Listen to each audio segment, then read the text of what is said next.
oligarki itu bukan kapitalis. Sahabat, jangan pernah menganggap kaum oligar itu pejuang ekonomi kerakyatan. Salah besar, mereka itu lintah darat. Walaupun terlihat pajak mereka besar, tetapi semua karena pakai fasilitas. Para oligar itu tidak pernah mendapatkan bisnis dengan cara normal, yaitu pasar bebas. Jadi nih ya, kita pastikan kalau di sebuah pemerintahan selama ada para oligarki, mustahil UKM bisa berdaulat. Oligar adalah memonopoli kekuasaannya. Mereka bisa merubah peraturan sebuah pemerintahan. Mereka bisa membeli pejabat. Mereka bisa menjadi penguasa tunggal atas sebuah produk atau komoditas. Tapi yang tersering kalau di Indonesia itu adalah dari komoditas. Oligar itu anti pasar bebas. Oligarki sesungguhnya tidak bisa menang berbisnis dengan pasar bebas. Namun mereka ubah peraturan sebuah negara dan untuk itu mereka mampu. Karena itu kembali ke pernyataan awal. Selama ada oligar di sebuah pemerintahan, UKM tidak akan menang. BUMN masuk oligar kah?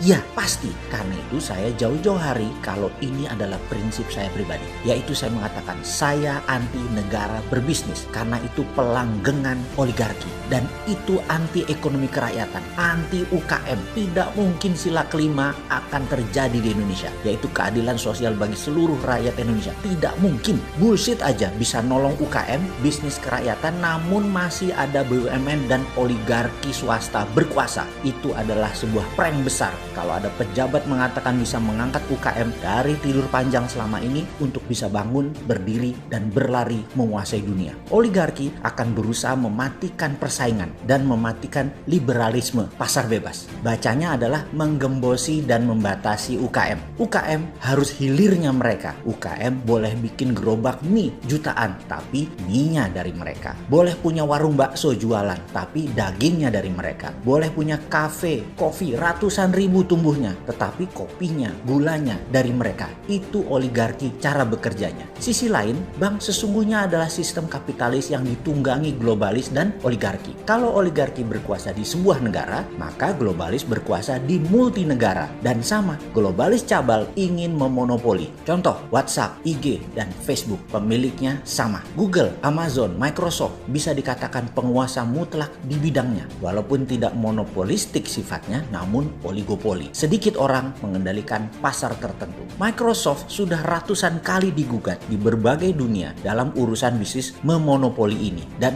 selalu bisa selamat. Di Amerika sendiri, Microsoft sudah 2 kali dituntut oleh Kongres dan selamat. Hebat memang para globalis itu. Rothschild memonopoli dolar dan tidak pernah ada yang bisa nuntut. Begitu juga keluarga Oppenheimer dengan berlian The Beer-nya. Panjang kalau kita cerita tentang globalis cabal. Diurai perlahan satu-satu. Panjang, sabar ya, nanti kita akan sampai sana. Bahkan, bank adalah bentuk sebuah sistem ekonomi yang memenangkan sistem kapitalis ala globalis. Hanya yang punya jaminan yang bisa pinjam. Jadi Anda, kita para rakyat kecil, duitnya dikumpulin di bank, tapi tidak bisa buat pinjam karena hanya 10% manusia yang punya jaminan, yaitu mereka yang kaya, yang dekat dengan kekuasaan, atau yang bermain dengan para oligar. Dan sedikit sekali yang bisa bermain di sana yang murni dari pasar bebas. Tiongkok yang dipuja-puji oleh banyak pejabat saat ini adalah negara berbisnis dengan menggunakan sistem oligarki. Namun swastanya didukung oleh pemerintah untuk menggarap pasar domestik. Dia belah-belah itu sisi pasarnya. Jadi kalau mau tiru Tiongkok itu total tirunya. Jangan ikuti maunya Tiongkok seperti saat ini. Tiru total adalah seluruh proyek BUMN Cina pakai duit renminbi yang uang tersebut dicetak berdasarkan proyek. Nggak usah pinjem asing, cetak duit. Indonesia bisa lakukan itu. Semua proyek nasional pakai print money. Swasta di Tiongkok pakai mekanisme pasar normal biasa dan dukung dengan peraturan, yaitu perusahaan internasional batasi mainnya di lokal sampai swasta nasional menang. Jadi swasta nasional dilindungi pemerintah untuk melawan pebisnis asing. Sementara BUMN dan APBN garap bukan pasar nasional dalam tanda petik, tetapi pasar internasional dan proyek negara. Oligar asing masuk Tiongkok, dirangkul BUMN dan negara untuk garap pasar internasional. Kita juga bisa lakukan hal yang sama. Jangan oligar asing masuk malah untuk kuasai pasar lokal. Mati UKM bos.